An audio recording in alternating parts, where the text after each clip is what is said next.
Jadi kayak menyangkut misalnya nyuruh sewu corona tadi, itu Sayyidina Ali itu pernah sudah dalam ancaman pembunuhan karena beliau musuhnya banyak, ya musuh yang gak jelas juga. Itu Sayyidina Ali kalau mau sholat tetap biasa sholat tanpa dikawal, dan itu dalil saya sampai ke hati. Ketika ditanya kenapa engkau gak takut kematian padahal yang ingin membunuh engkau banyak, jawab Sayyidina Ali itu unik. Hisni ajali, sama siapa takdirnya? Hisni utai benteng ingsun, iku ajali yo jatah ajal ingsun. Ya sudah gitu aja. Mau ada kita diancam nyun sewu mau dibunuh orang, mau ada corona, ada kolera, ada apa-apa, tetap kamu mati ya sesuai kontrak. Ya sudah gitu aja. Hisni ajali, utawi benteng ingsun, iku ajali jatah ajal nyawa ingsun. Ya sudah. Tapi bukan berarti kamu tidak usah ya usaha lah. Kamu ngambil masker dan masker laris sudah juga. Tapi tidak usah diimani berlebihan yang apa. Ya kan misalnya gini. Coba andai kan kamu bisa melihat Loh Mahfud, itu mesti kamu tertawa malu. Kamu dalam Mahfud ditulis mati kecelakaan. Kemudian kamu nggak tahu main pakai masker takut corona. Itu betapa Israel menertawakan kamu juga.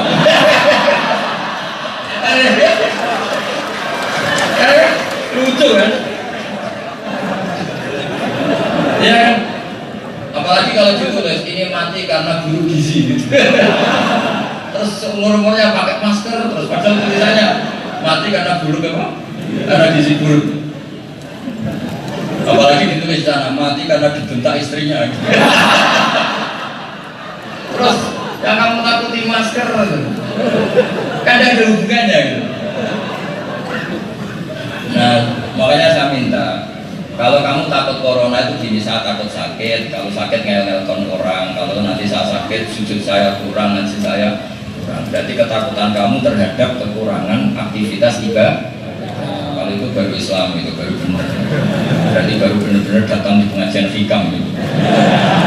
Ya, jadi ya sudah seperti itu aja, tidak usah ya apa, hisni ajali, jadi hisni utai benteng ingsun iku ajali ajal. Isinya apa? Kira-kira mantel enggak seperti itu? Pak, urgensinya apa? Kalau mereka yang jelas, kalau nggak jelas fungsinya jangan. Itu mantel enggak? Nah ini kita membuli kamu. Kamu jangan pernah menganggap dosa ini kecil. Ini juga dosa itu kurang ajar. Mereka melanggar perintah Allah. Kira-kira gimana? Jelas ya? Jadi nggak bisa. Misalnya melihat perempuan cantik yang nggak mahramnya itu dosa. Ah ya Allah gitu aja kok dosa. Nggak boleh seperti itu. Jadi nggak boleh seperti itu. Jadi karena tadi jangan melihat kecilnya, tapi melihat siapa yang kamu langgar. Ya tadi misalnya guru kamu bilang, "Cung, tisu ini pindah dari barat ke timur." Kan nggak penting. Di barat ya nggak ngefek apa, di timur ya nggak ngefek apa. Tapi kalau kamu bantah, tidak, nggak penting. Murid seperti ini mampu enggak? Enggak, kira-kira jengkel kan enggak? Jengkel. Nah, sehingga cara berpikir orang-orang sufi jangan melihat dosa itu kecil, tapi lihat siapa yang kamu dosai, siapa yang kamu durhaka. Bahkan meskipun guru kita nyuruh barang mikro, itu kita mau tidak harus nurut. Misalnya kita berpikiran medis, rokok itu bahaya. Terus guru kamu tuh, "Cung, kemana rokok?" Kamu milih nurut pikiran kamu kalau rokok itu bahaya, apa nurut karena itu perintah guru? Enggak kira-kira?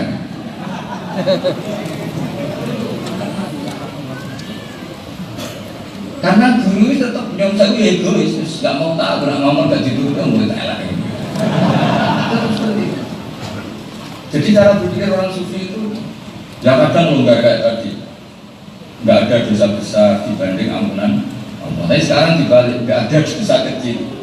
Bagaimanapun kecil ini pelanggaran. Kalau pelanggaran berarti menyepelekan Tuhan yang merintahkan. Milih mana? Jadi ini enggak. Jadi peluang yang tadi dibatalkan ini. Yang tadi longgar sekarang nggak jadi. Makanya kalau saya ketemu yang anak kamu nggak protes ini gimana? Barusan kita seneng, sekarang nggak jadi seneng lagi kan? Karena jangan melihat maksiatnya, tapi lihatlah siapa yang kamu maksiat. Itu dari saya tak dua. Ya saya bayangkan kalau dalam keseharian seperti itu. Maka kata Imam Malik, semua ibadah itu harus ta'abudi. Ta'abudi itu yang menurut saya tidak usah mikir. Tapi Imam Syafi'i sebagai muridnya itu nggak terima. Nggak terimanya gini, masa Allah perintah sesuatu tidak ada hikmahnya. Tapi Imam Syafi'i ya kadang benar, kadang ya kelihatan benar Imam Malik. Saya beri contoh ini karena ini sesuatu yang saya tekuni. Fikih itu harus hafal, memang fikih itu harus. Hikam itu kitab setelah kita mengkaji fikih. Misalnya contoh gampang, perempuan yang sudah nikah dicerai, itu kan kalau dinikahi lelaki lain harus setelah iddahnya selesai. Iddah itu macam-macam. Misalnya orang yang masih haid, iddahnya 3 kali masa apa? Suci. Ya, kira-kira polanya sekitar 3 bulan kira-kira. Kata Hanifah sebagian ulama 3 kali masa haid.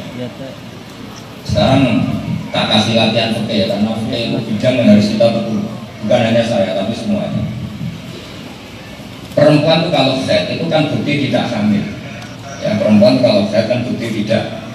Maka kalau dia diceraikan, kemudian haid 3 kali, berarti sperma dari suami pertama tidak menjelma jadi janin atau menjadi anak. Itu kalau sampai haid 3 kali, berarti ada jaminan barokahur rahmi, rahimnya terbebas dari unsur sperma dari zaud pertama. Sehingga suatu saat kalau dia nikah lagi kok ada anak, berarti ini sebatu hadal walad pasti ila zaujisani. Anak ini pasti anaknya zaud.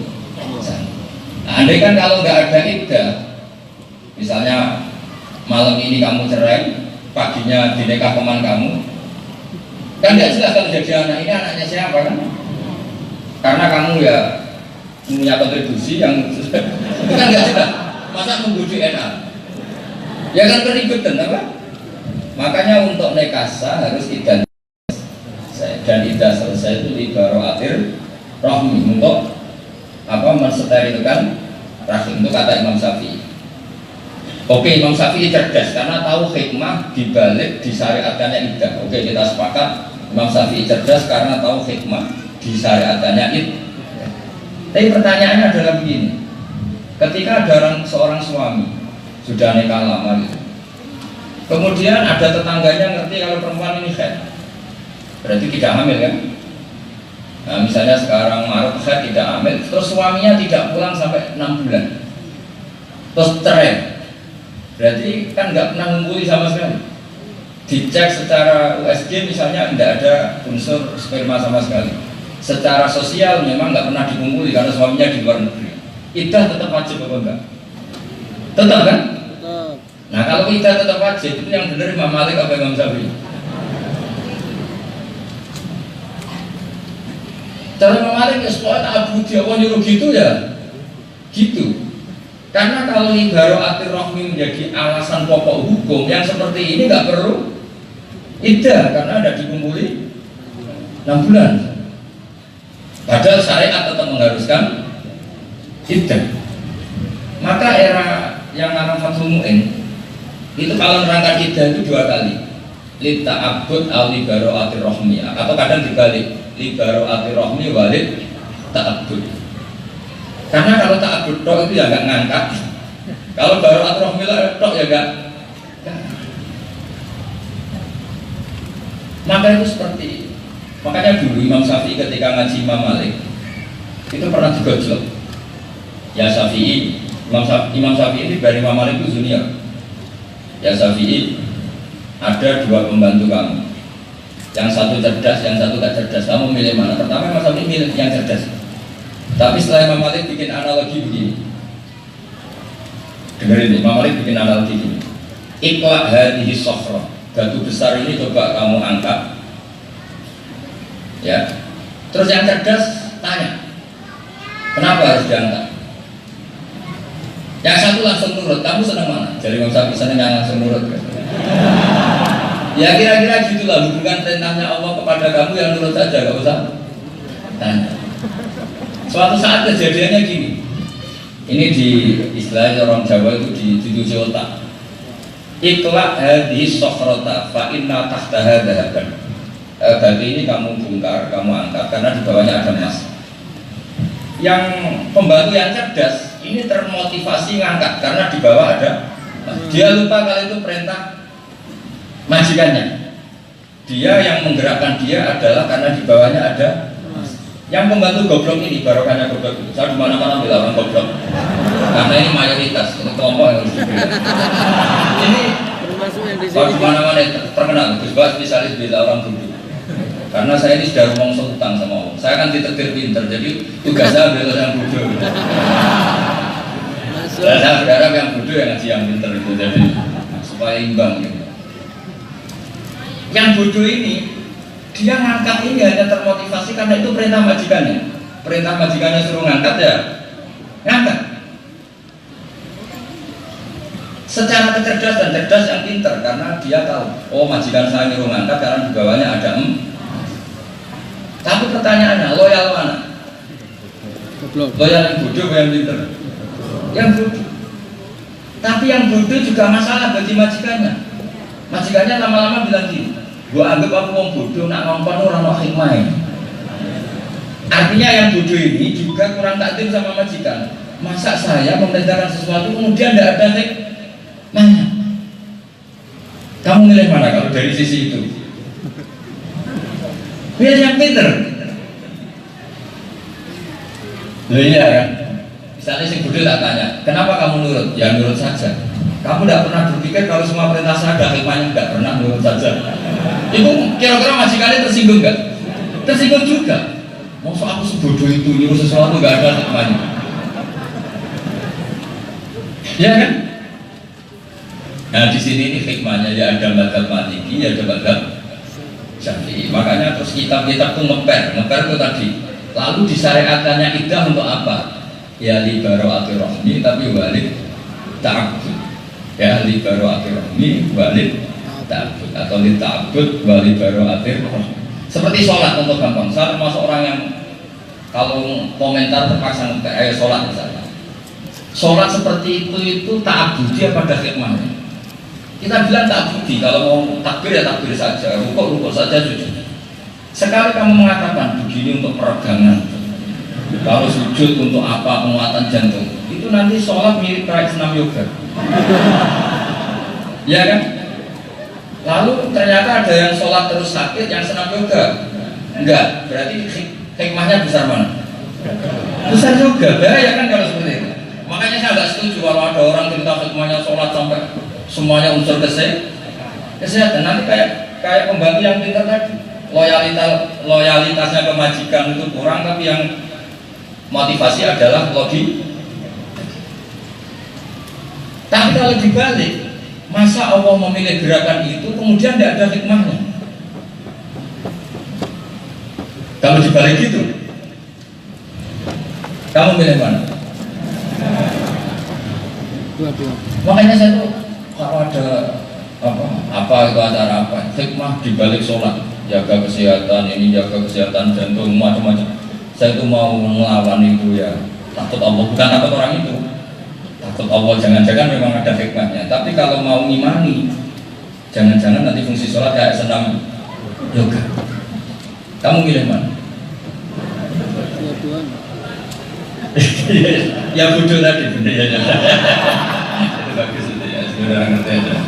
Ya bagus itu. Ya sudah sih.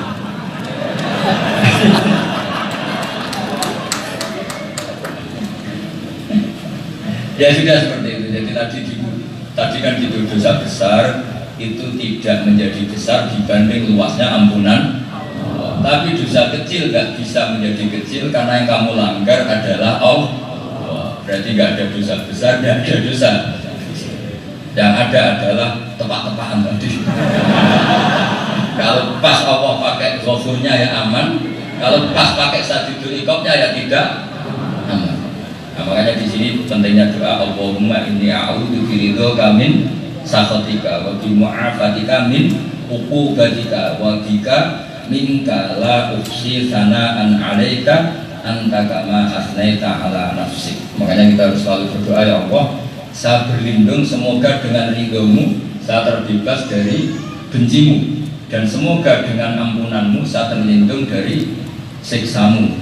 Wabika minka, pokoknya saya selalu berlindung dengan zatmu, dari zatmu juga. Maksudnya kita hanya bisa berlindung dari Allah dengan kekuatannya Allah sendiri. La sanaan alaika anta kama atneta ala nafsi. Jadi kayak menyangkut misalnya nyuruh sewu corona tadi, itu Sayyidina Ali itu pernah sudah dalam ancaman pembunuhan karena beliau musuhnya banyak, ya musuh yang gak jelas juga. Itu Sayyidina Ali kalau mau sholat tetap biasa sholat tanpa dikawal, dan itu dalil saya sampai ke hati. Ketika ditanya kenapa engkau gak takut kematian padahal yang ingin membunuh engkau banyak, jawab Sayyidina Ali itu unik. Hisni ajali, sama siapa takdirnya? Hisni utai benteng ingsun, iku ajali yo jatah ajal ingsun. Ya sudah gitu aja.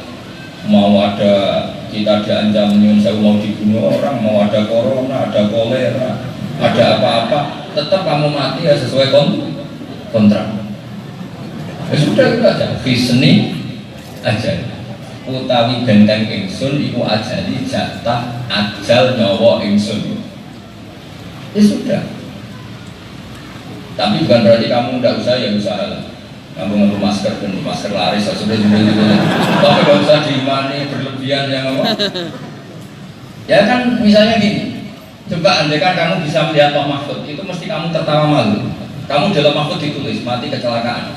Kemudian kamu nggak tahu main pakai masker takut corona. Itu betapa Israel menertawakan kamu juga.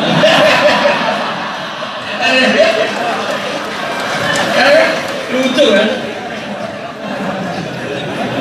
Ya kan? Apalagi kalau ditulis ini mati karena guru gizi gitu. Terus umur-umurnya pakai masker, terus padahal tulisannya mati karena guru apa? Karena gizi buruk. Apalagi ditulis sana mati karena dibentak istrinya gitu. Terus yang kamu takuti masker kan ada hubungannya gitu. Nah, makanya saya minta kalau kamu takut corona itu gini, saya takut sakit, kalau sakit ngel-ngelkon orang, kalau nanti saya sakit sujud saya kurang, nanti saya kurang, berarti ketakutan kamu terhadap kekurangan aktivitas ibadah. Kalau itu baru Islam, itu baru benar, berarti baru benar-benar datang di pengajian hikam gitu. Ya, jadi ya sudah seperti itu aja, tidak usah ya apa, hisni ajali, jadi hisni utai benteng ingsun iku ajali ajal. Assalamualaikum warahmatullahi wabarakatuh.